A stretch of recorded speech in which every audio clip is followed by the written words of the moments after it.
ونسلم على رسوله البشير الأمين المكين الكريم الرسول. أما بعد فأعوذ بالله السميع العليم من الشيطان الرجيم. بسم الله الرحمن الرحيم. قال الله تعالى في القرآن المجيد: وما قدر الله حق قدره إذ قالوا ما أنزل الله على بشر من شيء. صدق الله العلي العظيم وبلغنا رسوله الكريم. حضرات گرامی قدر، اللہ رب العزت کی توفیق سے ہم یہ سلسلہ بار دروس قرآن کے سلسلہ میں سورۃ الانعام تک تفسیر کر چکے ہیں. سورۃ الانعام تک تفسیر کر چکے ہیں. آیت نمبر 90 تک. آگے آیت نمبر 91 سے مضمون شروع ہو رہا ہے. اس میں اللہ رب العزت نے ارشاد فرمایا: وما قدر اللہ حق قدرہ. ان لوگوں نے جیسے اللہ کی قدر کرنے کا حق تھا ویسے قدر نہیں کی. اب یہ دیکھیں اللہ تعالی کیسے انداز سے اپنی قدر شناسی کی معرفت کروا رہے ہیں. میں ان لوگوں نے ایسے اللہ تعالی کی قدر نہیں کی جیسے اس کی قدر کرنے کا حق تھا. یا اللہ اس کے پس منظر کیا ہے، کیسے اللہ کی قدر ہونی چاہیے. فرمایا: اذ قالوا ما انزل اللہ علی بشر من شیء. جس وقت انہوں نے کہا کہ اللہ تعالی نے کسی بھی انسان پر کوئی کلام نازل نہیں کیا. تو اللہ تبارک و تعالی نے قرآن کے حضور علیہ السلام پر نزول کو اپنی معرفت قرار دیا، اپنی قدر کی پہچان قرار دیا ہے، اپنی قدر شناسی قرار دیا ہے کہ قرآن کو حضور کی نسبت سے پہچاننا اور قرآن پر حضور کی نسبت سے ایمان لانا یہ اللہ کی قدر شناسی ہے. اور جب بندہ اس تعلق سے رابطہ توڑ لیتا ہے، تعلق کاٹ لیتا ہے، تو فرمایا وہ گویا اللہ کی قدر ہی نہیں کرتا. اللہ کی قدر شناسی اس صورت میں ہوگی جب بندہ قرآن کے ساتھ حضور علیہ السلام کی نسبت سے تعلق جوڑے، پھر اللہ کی قدر شناسی ہوگی. پھر آگے آیت نمبر 92 ہے، اس میں اللہ رب العزت نے اس کلام پاک کی کچھ خصوصیات کا ذکر کیا ہے قرآن مجید کی. فرمایا: وَهَذَا كِتَابٌ أَنزَلْنَاهُ مُبَارَكٌ مُصَدِّقُ الَّذِي بَيْنَ يَدَيْهِ وَلِتُنذِرَ أُمَّ الْقُرَىٰ وَمَنْ حَوْلَهَا. فرمایا یہ جو کتاب ہم نے اتاری ہے یہ کوئی معمولی کتاب نہیں ہے، مبارک بابرکت کتاب ہے. اس کی آپ برکت کو دیکھیے کہ جس جس گھر میں یہ کتاب داخل ہوئی وہ جو عربی تھے جن کے بارے میں مولانا ہادی رحمت اللہ علیہ نے کہا کبھی تھا پانی پینے پلانے پہ جھگڑا، کبھی گھوڑا آگے بڑھانے پہ جھگڑا، جو ہی روز ہوتی تھی تکرار ان میں یوں ہی چلتی رہتی تھی تلواروں. یہ عرب معاشرے کی جہالت کی انہوں نے عکاسی کی ہے کہ ان کے اندر اتنی عصبیت تھی، اتنا تفاخر تھا، اتنی بڑائی تھی، اتنا تکبر تھا کہ چھوٹی چھوٹی بات میں لڑائی جھگڑا شروع کرتے تھے، قتل و غارت کری شروع کرتے تھے. مگر حضور کی زبان مبارک سے جب انہوں نے قرآن کو سنا، قرآن کے ساتھ تعلق جوڑا، اس بابرکت کتاب کے ساتھ وابستہ ہوئے، تو وہی جو انسانوں کے دشمن تھے، اپنے بھائی بھائی کے دشمن تھے، قرآن کی رحمت کی وجہ سے، حضور کی برکت کی وجہ سے، قرآن کی برکت کی وجہ سے دست و گریباں ہونے والے باہم بائی بائی بنتے ہیں، ایک دوسرے کے خون کے پیاسے، ایک دوسرے کے محافظ بن کے، جو ایک دوسرے کے خون کے پیاسے کسی دور میں، مگر قرآن کی برکت سے، حضور کی رحمت سے ایک دوسرے کے بائی بائی ہو گئے۔ فرمایا یہ بابرکت کتاب ہے۔ اور دوسرا فرمایا مصدق الذی بین یدیہ، یہ کتاب اپنے سے پہلے اترنے والی کتابوں کی تصدیق کرنے والی ہے۔ تورات، زبور، انجیل، آسمانی صحائف، جتنی بھی کتابیں اتری ان کی اصلاً یہ کتاب تصدیق کرتی ہے، اور ان کے جو ان کتابوں میں تحریف ہوئی یہ ان کو بھی واضح کرتی ہے، حق و باطل میں فرق کرتی ہے۔ فرمایا اصلاً ان کی تصدیق کرتے ہیں۔ وَلِتُنذِرَ أُمَّ الْقُرَىٰ وَمَنْ حَوْلَهَا، اے حبیب مکرم ہم نے آپ پر یہ کتاب اس لیے اتاری ہے تاکہ آپ ام القریٰ مکہ مکرمہ کا نام ہے۔ قریٰ کہتے ہیں قریۃ کی جمع ہے قریٰ، بستیاں، اور ام کہتے ہیں ماں کو۔ تو ام القریٰ مکہ مکرمہ کو اس لیے کہا گیا کہ یہ روئے زمین پر جتنی بھی بستیاں ہیں، جتنے بھی علاقے ہیں، ان کا مرکز ہے۔ اور اب تو سائنس بھی اپروو کر چکی ہے کہ ساری زمین کا جو مرکز و محور ہے وہ مکہ مکرمہ ہے۔ اور قرآن میں دیکھیں یہ سائنسی حقیقت جسے آج سائنس پروو کر رہی ہے، قرآن نے اسے 1500 سال پہلے بیان کیا۔ مکہ مکرمہ کو نام ہی وہی دیا ام القریٰ۔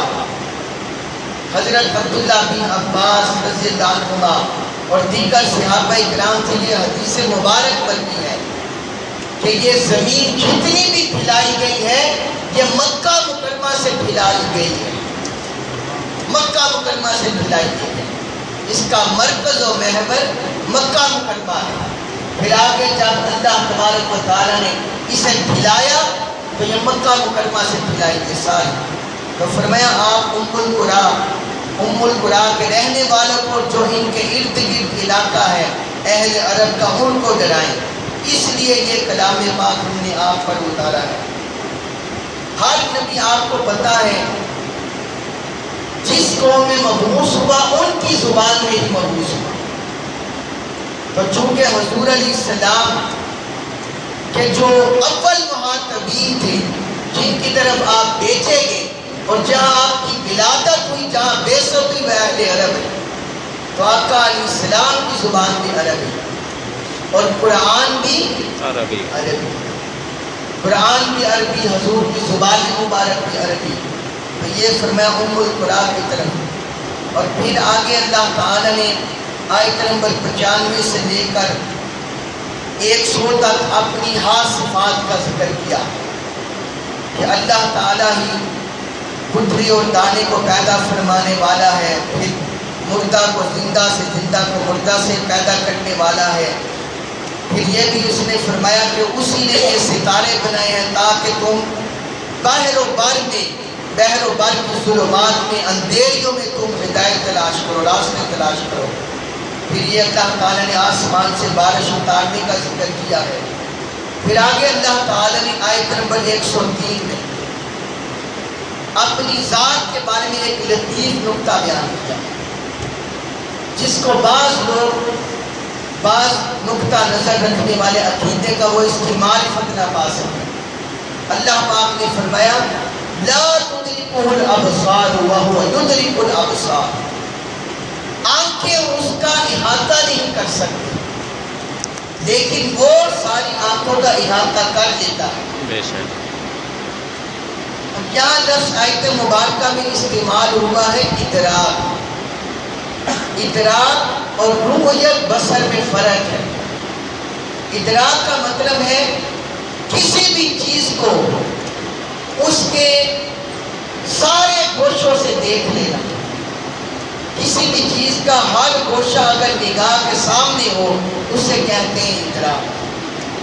مثلاً یہ دیکھیں قرآن میں جو جلد بندی میں ہے، اس کا سامنا آگے پیچھے دائیں بائیں سارا میرے اور آپ کے سامنے، یہ ادراک ہے۔ یہ ٹیبل پڑا ہے، اس کا آگے پیچھے دائیں میں سارا نگاہ میں ہمارے، یہ کیا ہے؟ ادراک۔ یہ ہے ادراک، جس کے جوانب پر انسان کی کسی کی نگاہ ہونا، اس کو گھیر لینا چاروں طرف، ہر طرف سے۔ اللہ پاک نے فرمایا اللہ کی شان یہ ہے کہ ہم جتنی بھی آنکھیں اللہ پاک نے بنائی ہیں کائنات میں، کوئی آنکھ بھی اللہ کا احاطہ نہیں کر سکتی، یہ اس کی شان ہے۔ اب یہاں نفی کیا ادراک کی، رؤیت کی نفی نہیں کی کہ کوئی آنکھ اسے دیکھ نہیں سکتی، کوئی آنکھ اسے دیکھ نہیں سکتی، اس کی نفی نہیں کی۔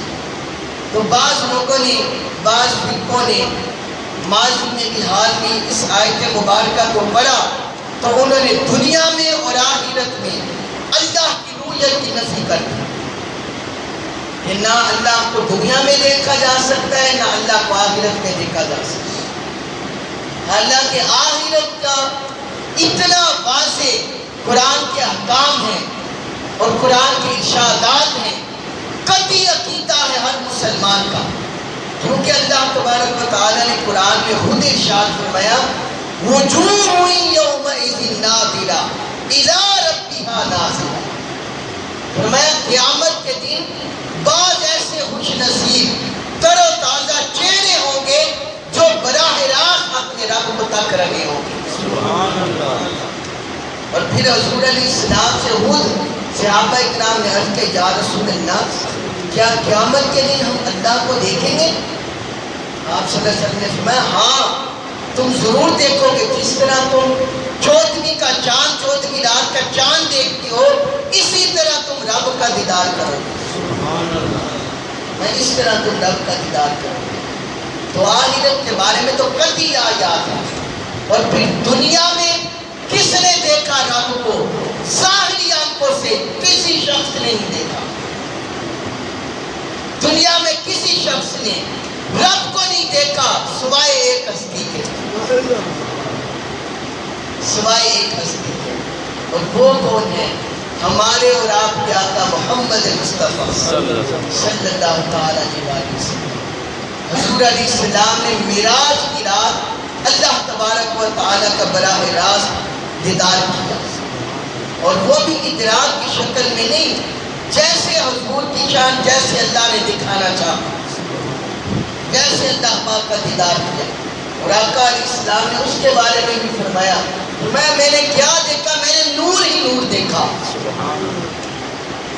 نور ہی نور دیکھا۔ حضرت ابو ہریرہ رضی اللہ عنہ سے مروان مدینہ کا گورنر تھا، اس نے پوچھا حضرت ابو ہریرہ رضی اللہ عنہ سے کیا حضرت محمد صلی اللہ علیہ وسلم ہمارے آقا نے اللہ کو دیکھا ہے؟ فرمایا ہاں دیکھا ہے، فرمایا ہاں دیکھا ہے۔ یہی حضرت عبداللہ بن عباس رضی اللہ عنہ نے بیان کیا۔ اور امام احمد بن حنبل رحمت اللہ علیہ ان سے پوچھا گیا کیا حضور علیہ السلام نے رب تعالیٰ کا دیدار کیا ہے؟ انہوں نے فرمایا میں وہی کہتا ہوں جو حضرت عبداللہ بن عباس کہتے ہیں، یعنی دیکھا۔ اور پھر فرمایا بِعَيْنِهِ رَآهُ رَآهُ رَآهُ رَقَاهُ، انہوں نے کہا کہ حضور علیہ السلام نے اپنی آنکھوں سے رب کو دیکھا، حضور نے اپنی آنکھوں سے رب سے دیکھا، حضور نے اپنی آنکھوں سے رب کو دیکھا۔ اتنی بار امام محمد بن حنبل نے یہ جملہ دہرایا کہ ان کا سانس بھول گیا، اتنی بار انہوں نے یہ جملہ وہ کہتے ہیں ہاں رب کو دیکھا۔ اور سورۃ النجم میں اللہ پاک نے اس بات کو بیان کیا،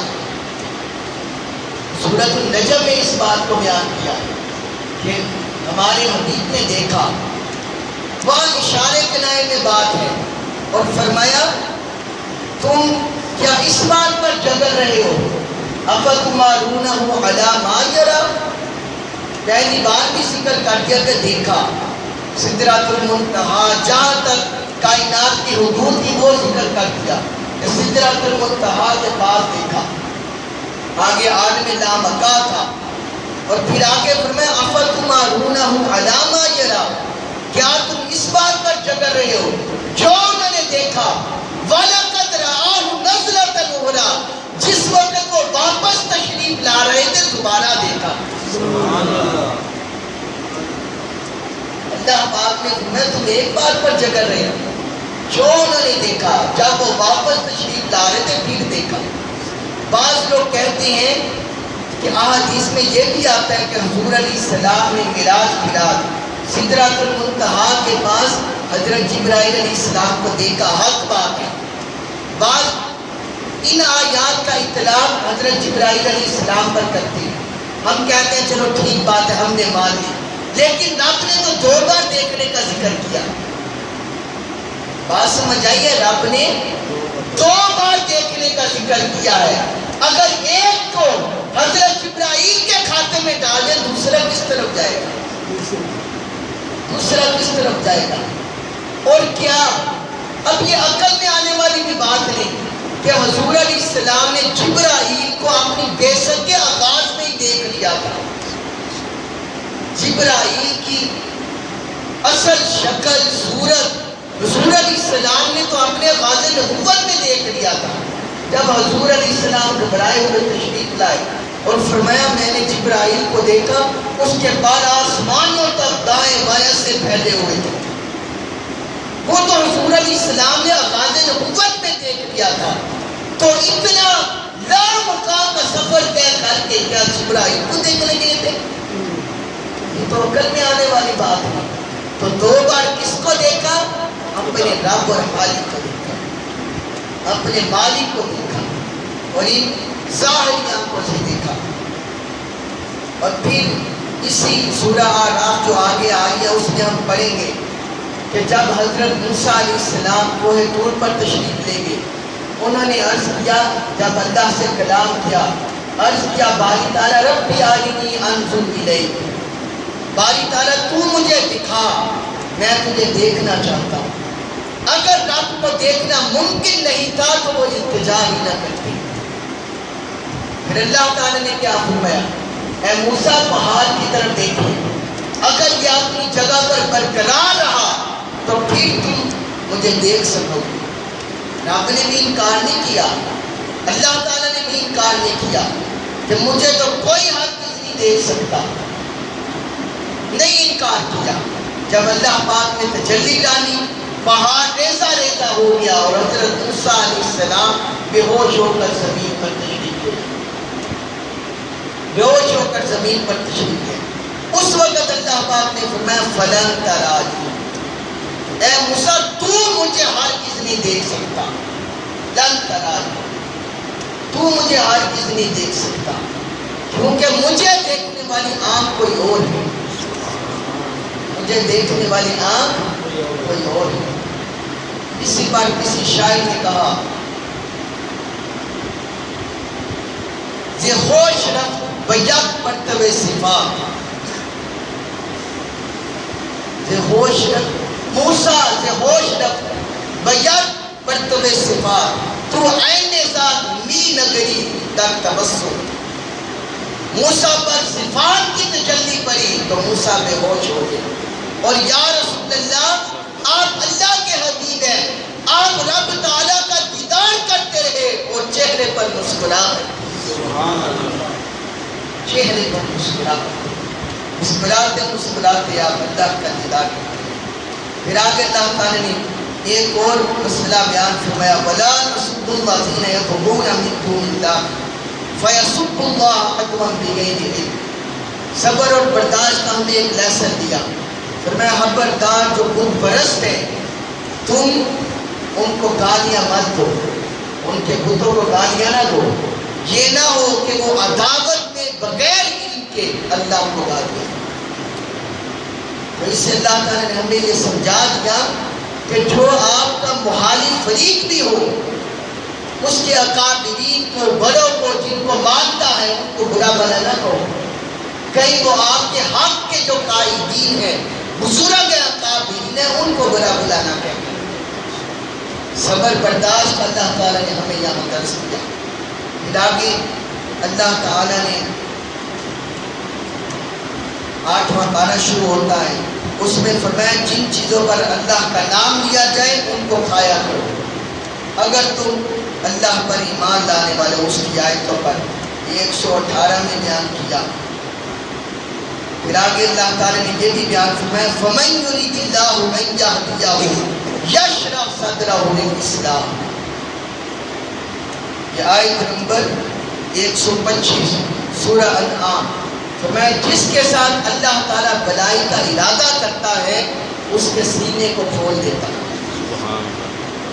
جسے بھی ہدایت دینے کا ارادہ کرتا ہے اس کے سینوں کو کشادگی عطا کر دیتا ہے، اور جس کے ساتھ گمراہی کرنے کا ارادہ کرتا ہے، گمراہ کرنے کا، اس کے سینے کو تنگ کر دیتا ہے۔ تو اگر جہاں کہیں آپ سینوں میں تنگی دیکھیں، تعصب دیکھیں، اناد دیکھیں، تنگ نظری دیکھیں، سمجھ جائیں کہ اس میں ان کا تو قصور ہے ہی، مگر رب کی طرف سے ان پر مہر لگا دی گئی تنگ نظری کی۔ اور جن کے سینے آپ دین کے لیے کشادہ دیکھیں، جو ہر فرد کو اسلام کی تعلیمات رحمت، محبت، امن و سلامتی کی گنجائے، تو سمجھ جائیں کہ اس کو اللہ تعالیٰ نے ہدایت دیا، اس کا سینہ کھول دیا، اس کا سینہ کھول دیا۔ پھر آگے اللہ تعالیٰ نے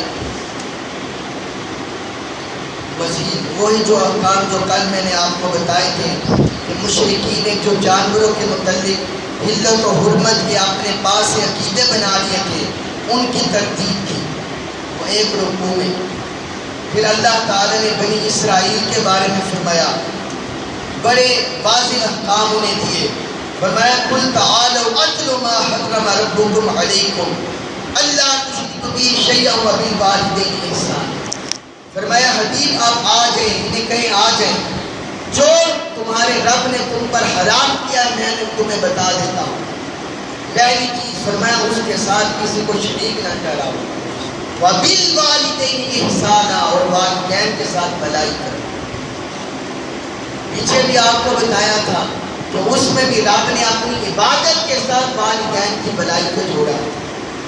اب یہاں لا شرک کی نفی کر کے پھر رب نے والدین کی بھلائی کو جوڑا، اور دوسرا تیسرا ساتھ حکم دیا وَلَا تَقْتُلُوا أَوْلَادَكُمْ مِنْ إِمْلَاقٍ نَحْنُ نَرْزُقُكُمْ وَإِيَّاهُمْ۔ اور خبردار اپنی اولاد کو مفلسی کے ڈر سے قتل نہ کرو، ہم تمہیں بھی رزق دیتے ہیں اور ان کو بھی دیتے ہیں۔ اب یہاں دیکھا ہے آپ نے ہمارے معاشرے میں اولاد کے ساتھ بھی اس طرح ناروا سلوک کیا جاتا ہے، زمانہ جاہلیت کی طرح، زمانہ جاہلیت کی طرح۔ اور بعض کا والدین کفریہ کلمات زبانوں سے نکال دیتے ہیں، تینوں سے کتوں کھلائیے، تینوں کتوں کھلائیے، اس طرح اپنے جوان بچوں کو کہہ دیتے ہیں یہ ہم پر بوجھ بنا ہوا ہے۔ اور پھر بعض کا چھوٹے بچیوں کو ان کا دھیان نہ کرنے سے موت کے منہ میں بھی چلے جاتے ہیں۔ اللہ پاک نے فرمایا کہ اولاد کو مفلسی کے ڈر سے قتل نہ کرو، ہم تمہیں بھی رزق دیتے ہیں اور ان کو بھی رزق دیتے ہیں، ان کا بھی رزق کا ہم نے انتظام کیا، تمہارے رزق کا بھی۔ اللہ پاک نے بیان فرمائے آگے یتیم کا بھی ہے کہ یتیم کی تم اچھی طرح دیکھ بھال کرو، کچھ احکام دیے۔ پھر آگے سورہ اعراف شروع ہوتی ہے۔ اعراف یہ جنت اور دوزخ کے درمیان ایک درجہ ہے، جنت اور دوزخ کے درمیان ایک حجاب ہے، اس کے اوپر سب سے اوپر درجہ بالا خانہ، وہاں کا یہ مقام ہے اعراف۔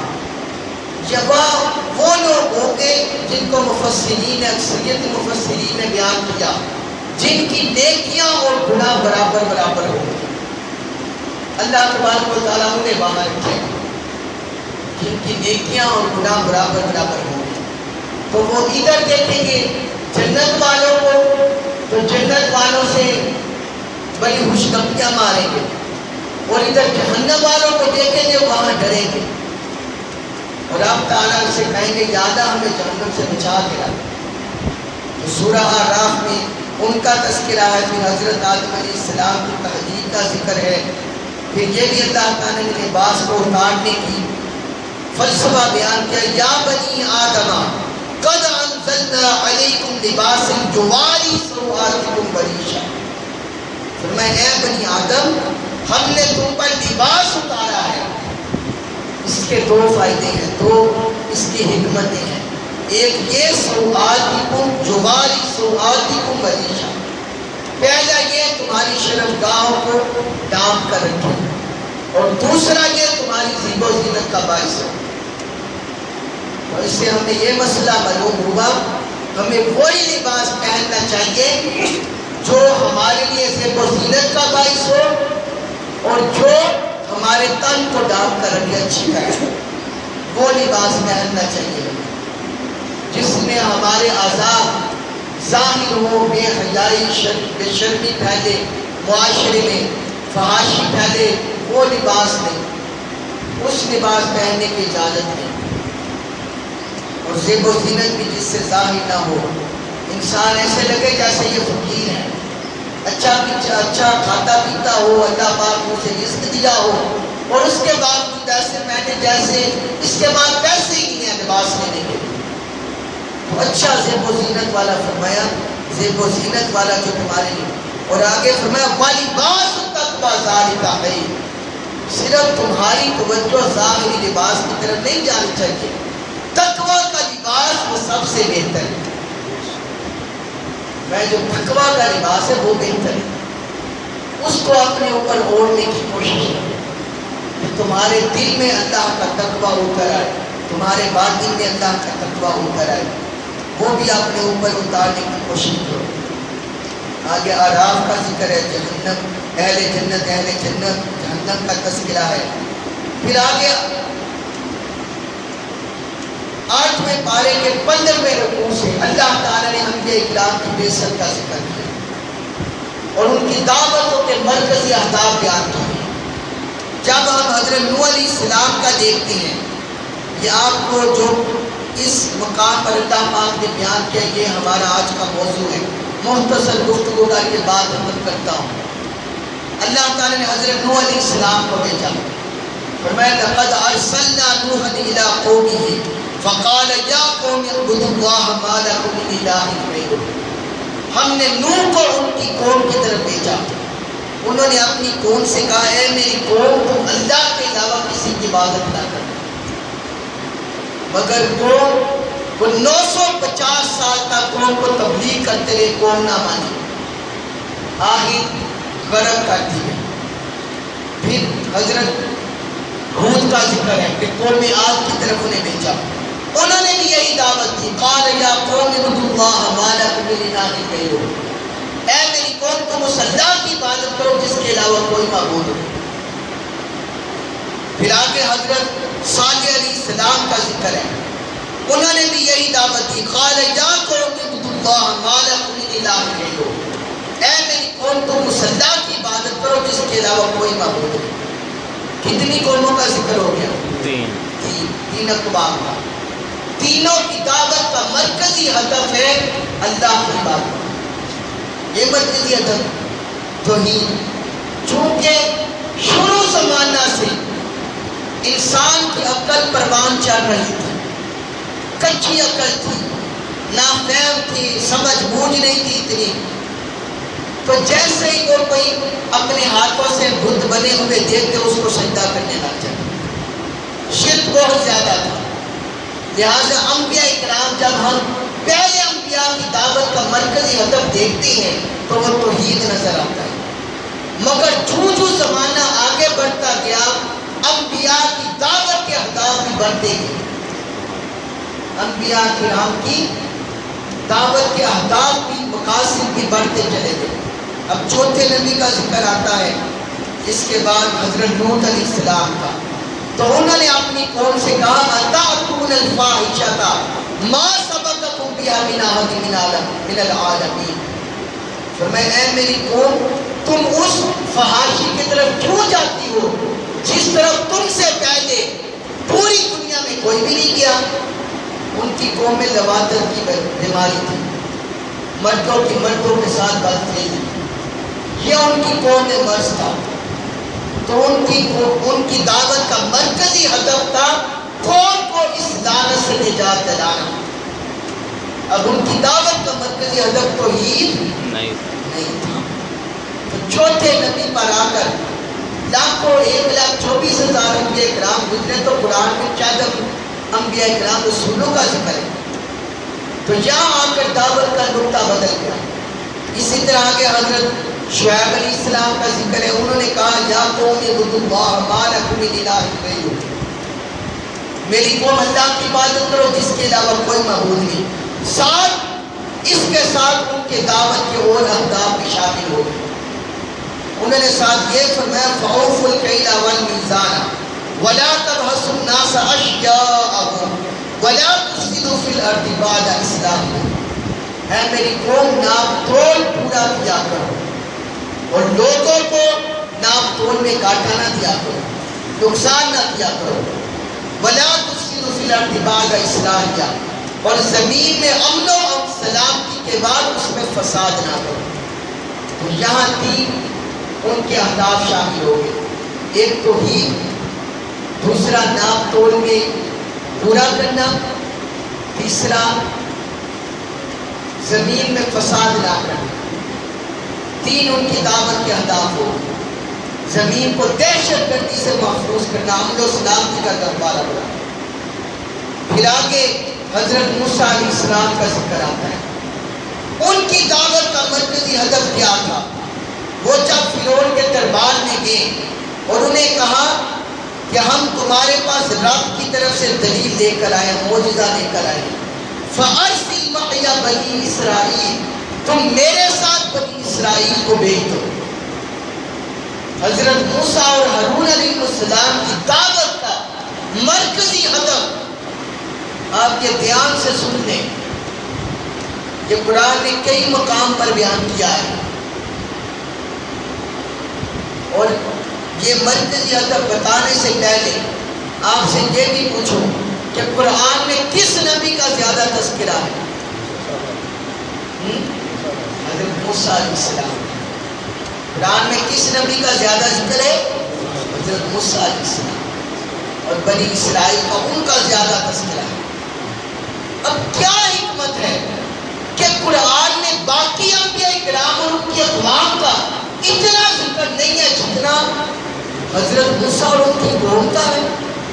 وہ جب ہم ان کی دعوت کا نقطہ دیکھتے ہیں، مرکزی ہدف، مقصد، تو پھر ہمارے سامنے یہ بات واضح ہو جاتی ہے۔ ان کی دعوت کا مرکزی ہدف تھا فرعون اپنی زبان اپنی قوم پر ظلم و جبر کر رہا تھا، وہ بنی اسرائیل پر ظلم و جبر کر رہا تھا، اس نے اپنی قوم کو محکوم بنایا ہوا تھا۔ بنی اسرائیل کے بچوں کو قتل کر دیتا، ان کی عورتوں کو زندہ چھوڑ دیتا، وہ الہ معبود بنا ہوا تھا، سارا مال و دولت ثروت اس کے اپنے ہاتھ میں تھی، جو کہ اس کے خلاف آواز اٹھاتا وہ اسے قتل کرا دیتا۔ کیا جادوگر ہے؟ تو آپ کو واقعہ نہیں پتا کہ جب جادوگر حضرت موسیٰ علیہ السلام پر ایمان لے آئے، اس نے کہا لَأُقَطِّعَنَّ أَيْدِيَکُمْ وَأَرْجُلَکُم مِّنْ خِلَافٍ ثُمَّ لَأُصَلِّبَنَّکُمْ فِی جُذُوعِ النَّخْلِ، میں تمہارے ہاتھ پیر کاٹ دوں گا اور تمہیں پھر درخت پر سولی چڑھا دوں گا۔ اس نے ایسا ہی کیا، یعنی وہ بدبخت حاکم بنا ہوا تھا۔ حضرت موسیٰ علیہ السلام مرکزی دعوت جو فرعون کے خلاف لے کر اٹھے، وہ اپنی قوم کو فرعون کے ظلم سے، فرعون کے چنگل سے آزاد کرانا چاہتے تھے، فرعون کے چنگل سے آزاد کرانا چاہتے تھے۔ تو فرعون اپنی غلامی میں قوم کو رکھنا چاہتا تھا۔ تو قرآن نے ہمارے لیے واقعہ کو بار بار اس تفصیل سے اس لیے ذکر کیا کہ اے مسلمانوں، تمہارے اوپر بھی یہ دور آئے گا، تمہیں بھی محکوم بنایا جائے گا، تمہیں بھی پیسا جائے گا، تمہارے حقوق غصب کیے جائیں گے۔ تو تم اسی طرح اٹھ سکتے ہو جس طرح حضرت موسیٰ علیہ السلام نے اپنی قوم کو بیدار کیا، تمہیں بھی اپنے حقوق کے لیے بیدار ہونا ہوگا اور ظالموں سے چھٹکارے کے لیے ظالم کے سامنے ڈٹنا ہوگا، جس طرح حضرت موسیٰ اور حضرت ہارون اور ان کے ساتھی ڈٹ گئے تھے۔ تمہیں بھی ایسے ڈٹ کر ظالموں کا مقابلہ کرنا ہوگا۔ جب انہوں نے ڈٹ کر مقابلہ کیا اور پھر وہ وقت آخر آ گیا کہ فرعون اور اس کے سارے لشکر کو غرق کر دیا، دریا بند کر دیا گیا، تو ان کی دعوت کا مرکزی نقطہ کیا ہوا؟ آزادی، قوم کی آزادی، یہ ان کی دعوت کا مرکزی نقطہ تھا۔ اب دیکھیں کہ اللہ تعالی نے 5-6 انبیاء کرام کا تذکرہ کر دیا ہے، اور اس کے بعد جب ہم اسی صورت میں آگے بڑھتے ہیں تو اللہ تعالی نے اپنے آخری نبی کا بھی ذکر کیا۔ ان جو حضرت نوح، حضرت ہود، حضرت صالح، حضرت لوط، حضرت شعیب، حضرت موسیٰ، 6 انبیاء کرام میں 2 چیزیں ہمیں پتہ چلتی ہیں۔ ایک یہ کہ ہر نبی خاص قوم کی طرح مبعوث ہوا، خاص قوم کی طرح مبعوث ہوا۔ دوسرا یہ پہلے 3 انبیاء کی دعوت کا مرکزی نقطہ توحید تھا، بعد میں زمانہ آگے بڑھنے سے ان کی دعوت کے مرکزی اہداف میں تبدیلی آتی گئی، اور جس وقت تاجدار کائنات کی رسالت پر رب کا کلام پہنچا، کلام مجید، قرآن مجید، تو قرآن کہتا ہے قُلْ يَا أَيُّهَا النَّاسُ إِنِّي رَسُولُ اللَّهِ إِلَيْكُمْ جَمِيعًا۔ اے رسول، اے میرے حبیب، پہلے ہر نبی کسی خاص قوم کی طرف مبعوث ہوتا تھا۔ حضرت نوح اپنی قوم کی طرف، حضرت ہود اپنی قوم کی طرف، حضرت صالح اپنی قوم کی طرف، حضرت لوط اپنی قوم کی طرف، حضرت شعیب اپنی قوم کی طرف، حضرت موسیٰ اپنی قوم کی طرف۔